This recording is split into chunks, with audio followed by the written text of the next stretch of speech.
அன்பிற்கினியவர்களே, இன்றைக்கு atrocity of thoughts and no mind என்ற தலைப்பின் கீழே மறுபடியும் உங்களோடு பேச இருக்கின்றேன். அட்ராசிட்டி ஆஃப் தாட்ஸ்னால் எண்ணங்களினுடைய அனாவசியமான ஆக்கிரமிப்பு. இந்த ஆக்கிரமிப்புகள் அனைத்தும் அடங்கி எண்ணம் ஒடுங்கி மனம் ஒடுங்கும் நிலையை பற்றித்தான் பேசிக்கொண்டிருக்கின்றேன். உலகத்தில் இருக்கக்கூடிய அத்தனை பிரச்சனைகளுக்கும் காரணம் எண்ணங்களும் மனம் அடங்காமையும் தான். ஒரு இதய சிகிச்சை பண்ணியவராக இருக்கட்டும், அல்லது உடலில் இருக்கக்கூடிய எந்த உறுப்புக்கூடிய சீரியஸாக இருக்கக்கூடிய ஆப்ரேஷன் பண்ணியவராக இருக்கட்டும், மூளையில் இருக்கக்கூடிய மூளை சிதைவுகளினால் ஏற்படக்கூடிய விஷயங்களெல்லாம் மருத்துவ முறைகளில் முறைப்படுத்தி கொண்டவர்களாக இருக்கட்டும், யாராக இருந்தாலும் ஒரே ஒரு விஷயம் நீங்கள் கிடைச்சிங்கன்னா, மனம் சிதைகிறது, மனம் அலைகிறது, மனம் கெட்டுவிட்டது, மனம் பதறுகிறது என்ற வார்த்தையை தான் சொல்லிக்கிட்டே இருக்கும். என்னுடைய கடந்த கால அனுபவங்களில் நிறையா விஷயங்களை முயற்சி பண்ணி, அதில் நிறையா விஷயங்கள் என்னை நான் போக முடியாமல் இருந்ததற்கு காரணத்தையும் புரிந்து, அப்புறம் போன விஷயங்கள் எங்கே தடுமாறியது என்பதையும் புரிந்து, அதற்கு பிறகு இந்த மனம் என்ன செய்கிறது என்று பார்த்தால், முதலில் மனம் என்பது என்ன என்ற என்னுடைய ஆய்வில் நான் கூற விரும்புகின்றேன். இந்த உடம்பிற்குள்ளே இருக்கக்கூடிய ஒன்று என்று புரிந்து கொண்டாலும், அது எப்படி நம்மை இயக்குகிறது என்பதை மட்டும்தான் நமக்கு தெரியாமல் இருக்கிறோம். அவ்வளவு ஒரு மைக்ரோ, அது மைக்ரோ.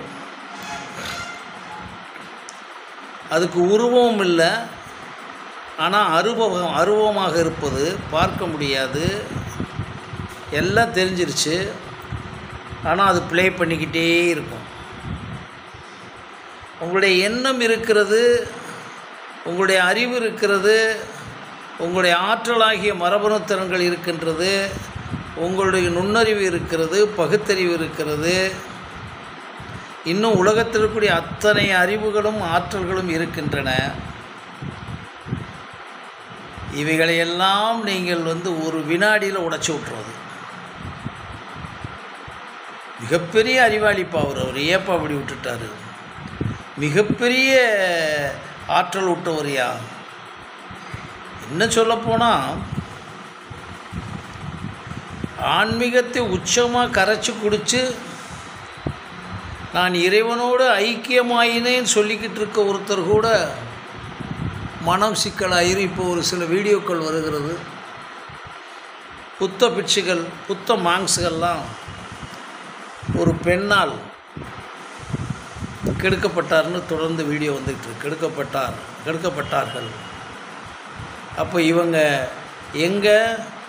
இவங்க தடுமாறி இருக்காங்க. எந்த தடுமாற்றம் நடந்திருக்கும்? அவருடைய அறிவு, அவருடைய பழக்க வழக்கங்கள் அத்தனையும் ஒன்றை நோக்கி, அது பிரம்மச்சாரியமாக இருக்கட்டும், எந்த தப்பு பண்ணாமல் இருக்கட்டும், உண்மையின் அடிப்படையாக இருக்கட்டும், அன்பின் எல்லாமே இருந்து மறுபடியும் ஏன் இப்படி மாட்டினாங்க அப்படின்னு நீங்கள் பார்த்தீங்கன்னா, அதுதான் அந்த மனத்தினுடைய மாபெரும் சக்தி. உலகத்திலே என்னை பொறுத்தளவில் ஒரு மனிதனை நீங்கள் 100 பீரங்கி வச்சா கூட அசையாமல் இருப்பான். ஆனால் அவன் மனம் மட்டும் அப்படி தடுமாறினான்னு வச்சுங்க, எல்லாம் உடைஞ்சு போயிடும். அதுக்கு மிகப்பெரிய காரணமாக இருப்பது அவனுடைய இமோஷன்ஸ். அந்த இமோஷன்ஸில் எத்தனையோ லட்ச விஷயங்கள் இவங்க உளவியல் நிபுணர்கள் சொல்லிக்கிட்டு இருப்பாங்க. அது எந்த காரியமாக எடுத்தாலும் இமோஷன்ஸ் தான். அந்த உணர்வு, அந்த உணர்வு என்பது வரைக்கும் அது சரியாக இருக்கும். பாருங்கள், பசி என்ற உணர்வு இருப்பது வரைக்கும் சரியாக இருக்கும், பாசம் என்ற உணர்வு இருப்பது வரைக்கும் சரியாக இருக்கும், வலி என்ற உணர்வு, பயம் என்ற உணர்வு, காமம் என்ற உணர்வு, கோபம் என்ற உணர்வு, சிரிப்பு என்ற உணர்வு, நவரசங்கள்லாம் அது எங்கே கொஞ்சம் தடுமாறுனா என்ன தடுமாறுது, அது ஒரு ஸ்டாண்ட் ஸ்டில்லாக. இப்போ ரயில்வே தண்டவாளத்தில் ரயில் போய்கிட்டே இருக்குது அப்படின்னு அடித்தா போச்சுலையா மொத்தம் இதுவும். எவ்வளவு ஸ்பீடாக போகுது. இப்போ புல்லட் ட்ரெயின்லாம் ஜப்பானில் வந்துருச்சு இல்லைங்களா. அப்போ எங்கே இது உடையுதுன்னா, எங்கே உடைஞ்சு நமக்கு காமிக்குதுன்னா, அந்த மனம் என்ற ஒன்று உங்களோடே இருக்குது. இப்போ தண்டவாளம் மாதிரி இருந்துக்கிட்டே இருக்குது. அந்த தண்டவாளத்துக்கு உள்ளே இது இருக்குது. இப்போ பாருங்கள், உங்கள் முகத்தை பாருங்கள். உங்கள் முகத்தில் நல்ல கனவற்ற உறக்கத்தில் தூங்கும்போது மட்டும் நீங்கள் ஃபோட்டோ எடுத்து பாருங்கள். யாராக இருந்தாலும் சரி, இடி அமீனாக இருந்தாலும் சரி, கிட்லர் இருந்தாலும் சரி, முகம் சாந்தமாக இருக்கும். அதுலேயும் வித்தியாசமாக இருக்குன்னா அது வியாதிகளின் காரணமாக இருக்கும். ஆனால் 100க்கு 99.99 முகம் சாந்தமாக இருக்கும். ஆனால் அந்த சாந்தம் எங்கே இத்தனை உணர்வுகளாக மாறுகிறது, நவரசமாக. when the thought enters, அவ்வளோதான். அந்த தாட் என்டர், கோபப்படலாம். அந்த கோபப்படும்போது அங்கே இன்னும் ஸ்பீடாக இருந்தால் தான் சிக்கல். அதுதான் சைக்காட்ரி ஆகிறது, அதுதான் சைக்கோவாகிறது எல்லாமே.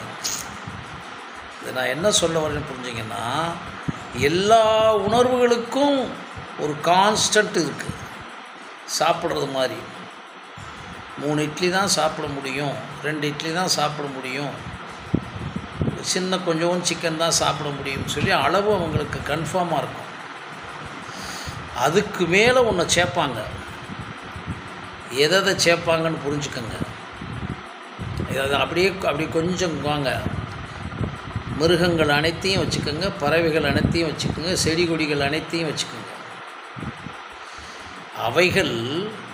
அவைகள் எதற்காக படைக்கப்பட்டனவோ அதை தவிர செய்யாது. கொய்யா மரம், கொய்யா விதை எதற்கு படைக்கப்பட்டதோ கொய்யாவை மட்டும் கொடுக்கும். தெரியும் நல்லா உங்களுக்கு. அதே மாதிரி தான் பசு, அது மாதிரி தான் அனைத்து உயிரினங்களும். அதற்கும் இந்த பசி, பலி, வலி, பயம், பாசம், காமம், கோபம் எல்லாம் இருக்குது. ஆனால் அந்த வினாடிக்கு மேலே அதுக்கு வராது. அங்கே தான் நீங்கள் ஒரு இடத்தை இதை நல்லா புரிஞ்சுக்கிறணும். நமக்கும் எல்லாமே இருக்குது. மூளை இருக்குது, இந்த பசி, வலி, பயம் எல்லாம் இருக்குது, மரபணுக்கள் இருக்குது. இந்த ரெண்டுக்கும் இடையில் ஒரு பெரிய கான்ஸ்டன்ட் நடந்துக்கிட்டு இருக்கு பாருங்க, கான்செப்ட். இதை யார் புட்டப் பண்ணதுன்றது மட்டும் கொஞ்சம் சிந்திங்க. நீங்கள் இந்த உடனே கடவுளை சொல்ல வர்றேன்னு குழப்பி விட்டுறாதீங்க. எப்படி இது புட்டப் பண்ணப்பட்டது? அவைகள் எல்லாமே அதை தவிர அது செய்கிறதில்ல. ஒரு சிங்கம் இங்கேயும் அதே கர்ச்சிக்கும், அங்கேயும் கர்ச்சிக்கும். நாய் இங்கேயே குறைக்கும், அமெரிக்காவிலையும் குறைக்கத்தான் செய்யும். அதுக்கு ஹைபிரிட்ஸில் நிறைய பண்ணியிருப்பீங்கன்னு வச்சுக்கோங்க. ஆனால் மனிதனுக்கு மட்டும்தான் இது வேலை நடக்குது. இந்த ரெண்டுக்கும் இப்படி ஒரு டிஃபரன்ஸ், வேறுபாடு பண்ணி இதை உருவாக்கி இருக்கக்கூடிய ஒரு மகா சக்தியை மட்டும்தான் என்னை பொறுத்தளவில் அந்த மகா சக்தி என்று நினைக்கின்றேன். அதை வணங்குகின்றேன். நான் எதையும் கேட்பதே இல்லை. வேண்டுகின்ற ஒரு கலாச்சாரம். நாங்கள் எல்லோரும் இறைவனை வேண்டுகின்றோம் என்ற கலாச்சாரமே என்னை பொறுத்தளவே பொய்யான விஷயம். நல்லா புரிஞ்சுக்குங்க. அவர் தான் எல்லாத்தையும் கொடுத்துட்டாரே. ஏன் சார் உங்கள் உடம்புக்குள்ளே இருக்க ஒவ்வொரு உறுப்பையும் இங்கே தான் வைக்கணும், இப்படித்தான் வைக்கணும், இப்படித்தான் செயல்படணும், இப்படித்தான் செயல்படணும், அத்தனையும் ஏற்கனவே பல தடவை பேசிட்டேன். காற்றோட்டு மண்டலம் இப்படித்தான் இயங்க முடியும், இரத்த ஓட்ட மண்டலம் இப்படித்தான் இயங்க முடியும், எல்லாம் எக்ஸ்கிரீட்டரி மண்டலம், இனப்பெருக்க மண்டலம், இரத்த ஓட்ட மண்டலம் எல்லாம் இப்படித்தான் இயங்க முடியுன்றதை நிரூபித்து அதை இன்றைக்கி யூடியூப்பில் போட்டு பார்த்தீங்கன்னா ஒரு மனிதனுக்கு கருப்பும் சிவப்பும் வெள்ளையும் மஞ்சளும் உள்ள ரத்தம் வராது. அது வியாதியினுடைய உச்சத்தில் ஏதாச்சும் கலக்கமானா தான் அது விதிவிலக்கு. எல்லாருக்கும் சிவப்பு ரத்தம்னு சொல்கிறாங்கல்ல, இப்படி ஒரு கன்ஸ்ட்ரக்ஷனை கொடுத்த ஒன்று. இப்போ இதை எதுக்கு சொல்ல வேணா, மனிதனுக்கு மட்டும், ஏனென்றால் மனம் என்று ஒன்று உருவாகி இந்த மனம்தான் இந்த ஒட்டுமொத்த பிரபஞ்ச இயக்கத்திற்கும் ஒரு மாபெரும் காரணியாக இருக்கிறது என்பதை உங்களை புரிஞ்சுக்கிட்டீங்கன்னா நீங்கள் ஒரு இடத்துக்கு வருவீங்க. ஓ, இவ்வளவு பெரிய விஷயம் நடந்திருக்கு, அதற்காக அதை பற்றி வேண்டுகிறீங்கல்ல, போய் எனக்கு அதை கொடு, என் பையனுக்கு இதை கொடு, என் பையன் வேலைக்கு போயிட்டான், அவர்களுடைய அது பரவாயில்ல. இங்கே இருக்க கார்ப்பரேட் சாமியார் பசங்களை கூப்பிட்டு அவர் பார்த்தாரு நடந்துச்சு, அவர் கண்ணை வச்சார் நடந்துச்சு, அவர் அப்படியே தீட்சை கொடுத்துட்டார் நடந்துச்சு. இதெல்லாம் மரண பொய்கள். புரிஞ்சுக்கங்க, நான் இன்னும் புதுசாக சொல்லலை, மரண பொய்கள். இதிலிருந்து நீங்கள் வெளியே வர்றீங்கல்ல, அங்கே தான் நீங்கள் அறியாமை, புரியாமை, தெரியாமை, இயலாமை, இல்லாமை, பொய்மை, மாயை, அதிலிருந்து வெளியே வர்றீங்க. இதை ஏன் சொல்கிறேன்னா, இந்த இதிலிருந்து நீங்கள் விடுபடாமல் மனதிலிருந்து விடுபடவே முடியாது. ஏன்னா உங்களுடைய கண்டென்ட் எல்லாமே இருக்குது. என்னென்ன கண்டென்ட் இருக்குவாங்க, ஒரு சைடில் உங்களுடைய உடல் இருக்குது, உங்களுடைய அறிவு இருக்குது, உங்களுடைய மனச்சாட்சி இருக்குது, உங்களுடைய மரபணு திறன்கள் இருக்குது, அதற்குரிய எண்ணங்கள் இருக்குது, அதற்குரிய காலம், இடம், பொருள் ஒரு தனியாக இருக்குது. அப்படியே ஊடவாங்க. உங்கள் பாடிக்குள்ளே அறியாமை இருக்குது, தெரியாமை இருக்குது, புரியாமை இருக்குது, இயலாமை இருக்குது, இல்லாமை இருக்குது, பொய்மை இருக்குது, மாயை இருக்குது, மூட நம்பிக்கை இருக்குது, ஆணவம் இருக்குது. அப்படியே அடுத்துக்குவாங்க. உங்கள் உடம்புக்குள்ளே உண்மை இருக்குது, பசி, வலி, பயம், பாசம் எல்லாம் உள்ளே இருக்குது. இதெல்லாம் தெரியாத சொல்லி நினைக்காதீங்க, இதெல்லாம் வகுத்து பாருங்கள். அதுக்கு அடுத்து வாங்க. ஒவ்வொரு செயலையும் ஒரு மனிதன் தன் எண்ணங்களினால் செயல்பட முயற்சி செய்யும்போது அவன் அதற்குரிய விஷயத்துக்குள்ளே செய்கிறதுக்கு மட்டும் நம்ம கான்ஸ்டண்ட்டாக இல்லை. ஒரு மலர் எப்போது தான் மலர முடியும்னு கண்டுபிடிச்சிக்கிட்டோம். ஒரு ஒரு ஒரு குழந்தை எப்போ தான் முதுமையாகுதுன்னெலாம் கண்டுபிடிச்சிக்கிட்டோம். ஒரு கருவறையில் ஒரு குழந்தை எப்போ தான் உருவாகுதுலாம் கண்டுபிடிச்சிக்கிட்டோம். எப்போ தான் வெளிவரலாம் தெரிஞ்சுக்கிட்டோம்.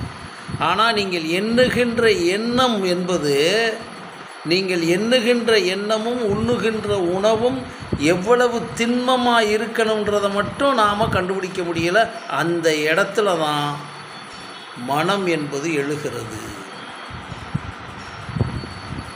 நீங்கள் கொஞ்சம் இதிலிருந்து பண்ணிங்கன்னா, இப்போ பாருங்கள், அதுக்குள்ளே என்னென்ன பண்ணுன்னா சிக்கல் வரும் தெரியுமா? ஒரு காரியத்தை இங்கேருந்து மெட்ராஸுக்கு ஃபோன் பண்ணிக்கிறோம், உதாரணத்துக்கு சொல்கிறோம். ஹைவேஸில் போனீங்கன்னா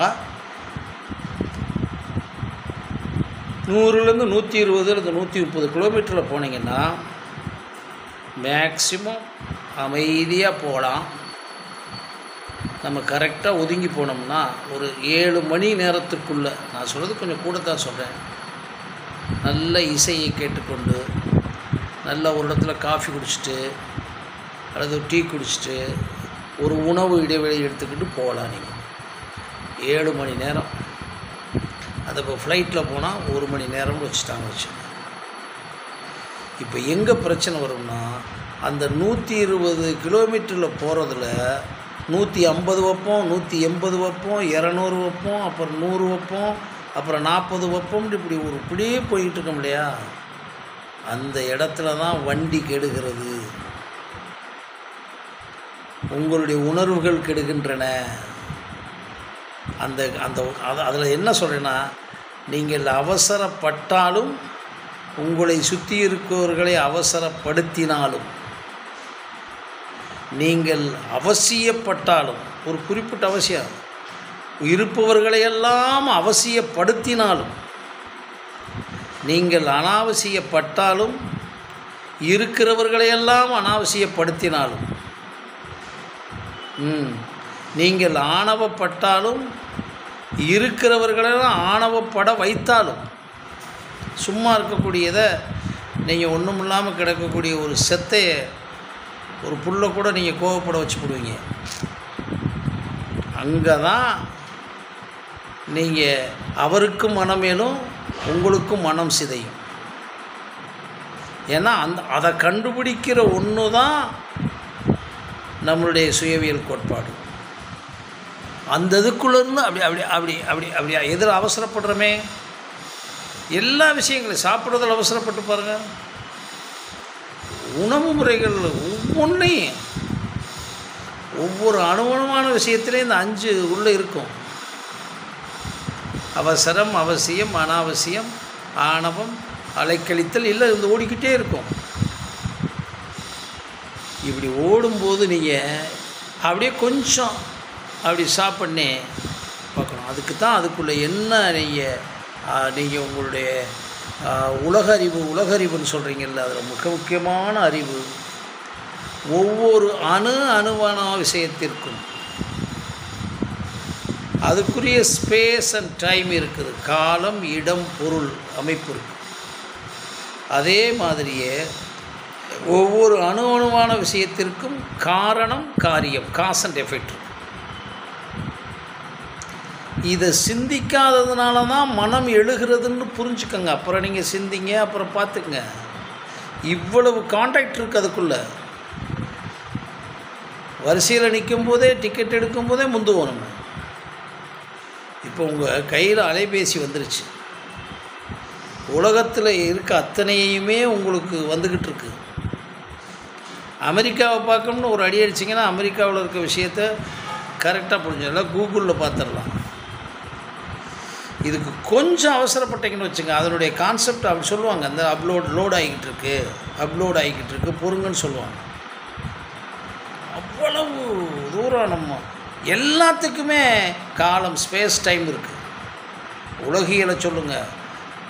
when we are crossing the space and time, when we are crossing the cause and effect, when we are crossing all the things in the world, அது காஸ்மிக் இன்டெலிஜென்ஸ், அது அவுட் ஆஃப் பாடி எக்ஸ்பீரியன்ஸ். அதை பற்றி 2வது வரேன்.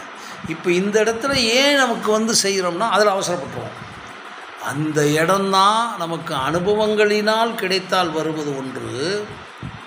அனுபவங்களை முதலில் பெறாமலே குழந்தைகளுக்கே அதை ஒரு பாடத்திட்டமாக்கலாம். அங்கே மனமது செம்மையானால் மந்திரம் ஜெபிக்க வேண்டாம், மனமது செம்மையாக இதெல்லாம் நடத்தவே வேணாம், மனம் போல் வாழ்வு, எல்லாம் மனமே புரிபடலையே. இப்போ தான் நான் சொல்கிறேன், மனம் எப்படி எல்லாவற்றிற்கும் அணுவணுவான விஷயத்திற்கும். இப்போ நான் இதை பேசுகிறேன்னா இந்த பேசுகிற பதிவு இருக்கு இல்லைங்கன்னா, பதிவு பதிஞ்சிருக்கு டைம் கொடுக்கணும்ல நம்ம. இப்போ இது இந்த கேமராவிலேயோ இந்த டேப்லேயே ஸ்டோரேஜ் அதிகமாக இருந்தால் கிடைக்காதே. அதுக்கு காரணம் என்ன? ஸ்டோரேஜ் இருக்குன்ற காரணம். இல்லை எம்டியாக இருந்தால் இவ்வளவு தானே. இதே மாதிரி நீங்கள் ஒவ்வொரு அணுவணுவான விஷயத்தையும், அது வள்ளுவன் சொல்லியிருக்க விஷயத்தை நம்ம ஃபாலோ பண்ணுறோமா இல்லைன்னு தெரியல. தேரான் தெளிவும் தெளித்தான் கண்ணுறவும் தீரா இடும்பை தரும்னு கேள்விப்படுறோம் சார். ஆனால் செய்ய முடியுதா? நான் உட்படத்தான் சொன்னேன். அப்போ தான் நான் பார்க்குறேன் இது எங்கே எழுந்திருக்கு. அப்போ எல்லாமே விட்டு போகும். தெரிஞ்சுக்கோங்க, இந்த உலகத்தில் இந்த மனிதர்கள் விளையாண்டு ட்ராமா பண்ணிக்கிட்டு இருக்காங்க பாருங்கள்.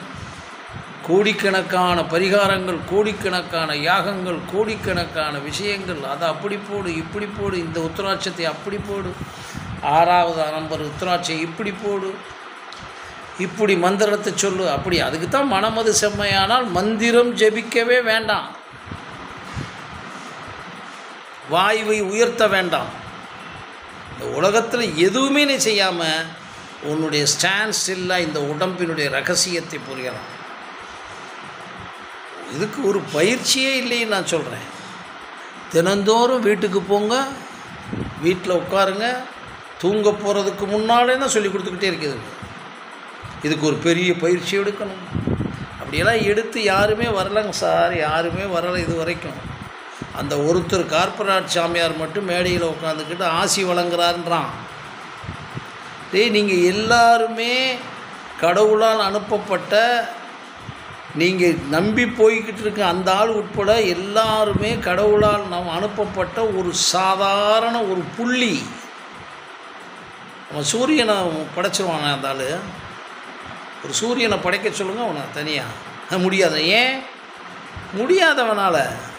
அவன் சொல்கிறான் உங்கள் வாழ்க்கையே சுவாமி விவேகானந்தர் சொன்ன மாதிரி யூ கேன் டிட்டர்மின் ஒரு டெஸ்டினி. உன்னுடைய விதியை நீ மட்டும்தான் நிர்ணயிக்க முடியும். இந்த உலகத்தில் இருக்க எதுனாலையும் முடியாது. நான் அடித்து சொல்லுவேன், எதுனாலையும் முடியாது.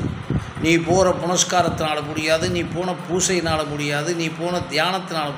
என்னடா இப்படி நேரடியாக அப்படி முடியாது. நீ தெரியாமல் செய்து கொண்டிருக்கிறாய், உன்னுடைய அறியாமையில் செய்து கொண்டிருக்கிறாய், உன் புரியாமையில் செய்து கொண்டிருக்கிறாய், உன் இயலாமையில் செய்து கொண்டாய், உன்னுடைய ஆசையில், பேராசையில், பொய்மையில், மாயையில் செய்து கொண்டிருக்கிறாய். அப்போ இதெல்லாம் நாத்திகம் கிடையாது. உனக்கு தெரியலை.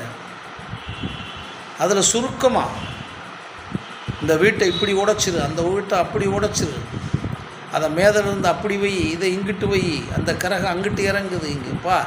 உலகம் அழிகிறது வரைக்கும் இந்த பூமி சுற்றிக்கிட்டே இருக்கும்ப்பா. இந்த உலகத்தில் இருக்கிறது வரைக்கும் இந்த கிரகங்கள் இயங்கிக்கிட்டே இருக்கும்ப்பா. அந்த கிரகங்களுடைய ஆக்கிரப்பு சுடுதுடுறது மாதிரி, சந்திரன் மாதிரி ஒரு விஷயம் அது.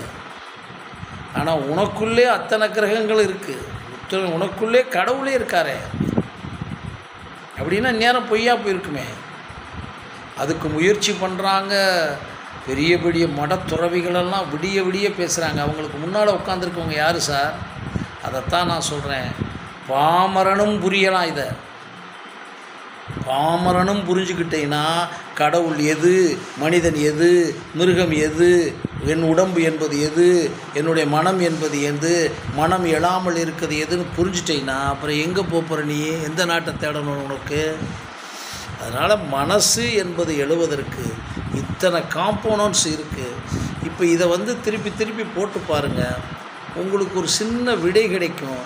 தொடர்ந்து பார்க்கணுங்க, தொடர்ந்து கேட்கணும். Very important. சும்மா இதை தள்ளி விட்டு போயிடக்கூடாது. இல்லைன்னா மருத்துவம் ரெடியாக இருக்குது உங்களை சுற்றி. சாமியார்கள் ரெடியாக இருக்கான். பெரிய பெரிய லாட்ஜியை வச்சுக்கிட்டு அலைகிறான். யோகங்களும் இதுகளும் மந்திரத்தை சொல்லணும் ஒரு குரூப் அலைஞ்சிக்கிட்டே இருக்கான். அவன் நீட்டாக இருப்பான். போய் பாருங்கள் வீட்டில் உங்கள்கிட்ட வசூல் பண்ணிவிட்டு. அவனுக்கு வர்ற வியாதிக்கு, எக்ஸ்ட்ரீமான வியாதிக்கு மறுபடியும் டாக்டர்கிட்ட வருவாங்க. அதெல்லாம் தீர்க்கவெல்லாம் முடியாது அவனால். அதனால் சொல்கிறேன், எவனுக்கு நம்ம கவலை இல்லை. நீங்களாக இருந்தால் உங்கள் தலைவிதியை நீங்களே நிர்ணயிக்கலாம் என்பது. தலைவிதினா என்ன? உங்களுக்கு 60 வயது, 70 வயது, 80 வயது சாகிறது வரைக்கும் அமைதியாக இருந்துட்டு உங்களுடைய செயல்பாடுகள் அமைதியாக இருந்துக்கிட்டு போங்க, அவ்வளோதானே. அதுக்கு நான் சொல்லிட்டேன்னா இந்த விஷயங்களை கொஞ்சம் திங்க் பண்ணி பாருங்கள். எங்களுக்கு பயிற்சி கொடுக்குறோம், அதெல்லாம் கிடையவே கிடையாது. மறுபடியும் ட்ரை பண்ணுங்கள். நன்றி, வணக்கம். மறுபடியும் சந்திக்கின்றேன். மனத்தை பற்றி பேசி அதனுடைய இயக்கங்களை பற்றி பேசுவோம். நன்றி, வணக்கம்.